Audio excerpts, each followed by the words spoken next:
Hola, ¿qué tal, queridas hermanas, queridos hermanos? Les saludo con mucho gusto en este lunes 13 de julio del 2020. Meditamos el Evangelio de San Mateo en su capítulo 10, versículo del 34 al capítulo 11, versículo 1. Me voy a permitir leer textualmente el Evangelio. En aquel tiempo Jesús dijo a sus apóstoles: No piensen que he venido a traer la paz a la tierra. No he venido a traer la paz, sino la guerra. He venido a enfrentar al hijo con su padre, a la hija con su madre, a la nuera con su suegra, y los enemigos de cada uno serán los de su propia familia. El que ama a su padre o a su madre más que a mí, no es digno de mí. El que ama a su hijo o a su hija más que a mí, no es digno de mí. El que no toma su cruz y me sigue, no es digno de mí. El que salve su vida la perderá, y el que la pierda por mí la salvará. Quien los recibe a ustedes, me recibe a mí. Quien me recibe a mí, recibe al que me ha enviado. El que recibe a un profeta por ser profeta, recibirá recompensa de profeta. El que recibe a un justo por ser justo, recibirá recompensa de justo. Quien diere, aunque no sea más que un vaso de agua fría, a uno de estos pequeños, por ser discípulo mío, yo les aseguro que no perderá su recompensa. Cuando acabó de dar estas instrucciones a sus 12 discípulos, Jesús partió de ahí para enseñar y predicar en otras ciudades. Hasta aquí las palabras textuales del evangelista. En primer lugar, hermanos, tenemos que decir que hoy nos encontramos ante un evangelio que de entrada pues nos causa mucho asombro, porque son palabras que pareciera que Dios nos está pidiendo todo lo contrario de lo que realmente quiere Él que hagamos. Vienen muchas contradicciones, vienen muchas situaciones que nos ponen tristes. ¿Cómo está eso que Él no vino a traer paz en esta tierra? Que Él no es el príncipe de la paz. Sí, es verdad.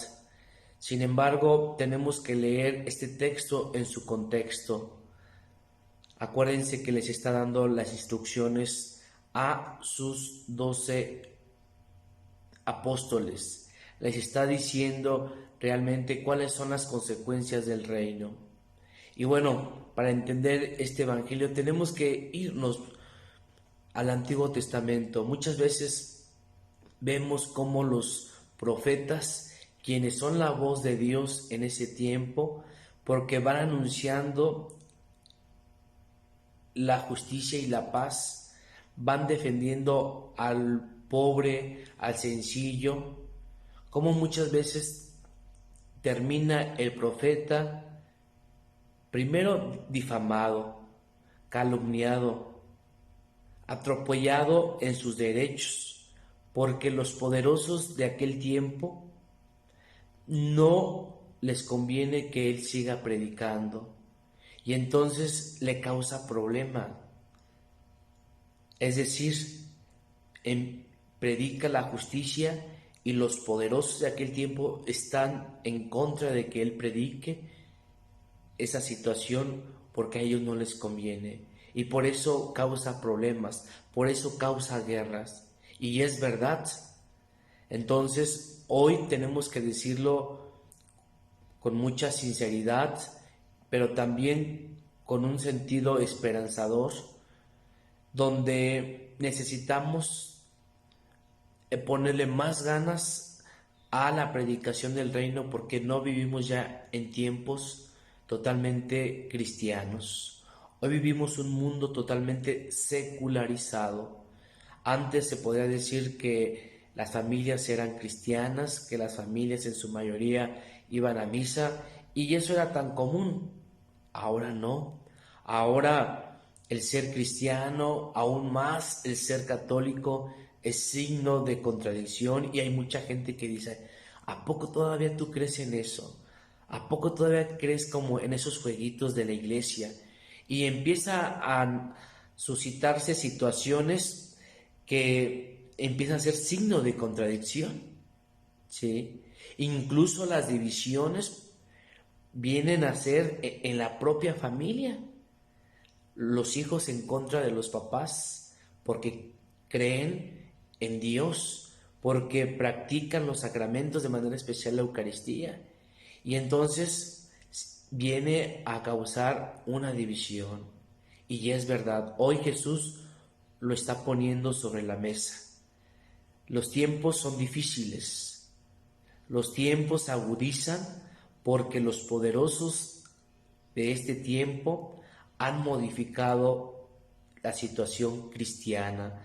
Se ha estado descristianizando nuestra cultura, nuestra sociedad, y por eso ahora se ve como denigrante el poder creer en Dios. Hoy Jesús dice que tomemos nuestra cruz, y la cruz significa dolor, significa sacrificio, pero también nos dice al final que no estamos solos, que Él siempre va a salvar la vida que se entregue a Él. Así que son promesas, hermanos, que quiere de entrada, pues, darnos a conocer que las cosas no son fáciles, pero que Él está con nosotros. Por lo tanto, tiene sentido seguir creyendo en Él, tiene sentido promover la paz. Ya lo hemos sabido que la guerra no se acaba con más guerra, con más violencia, sino precisamente con el estandarte de la paz, de la humildad, del servicio. Que nosotros, seguidores de Jesús, abracemos siempre el estandarte del amor, de la misericordia y de la paz. Que así sea. En el nombre del Padre, del Hijo y del Espíritu Santo. Amén. Siervo escucha, habla, oh Dios.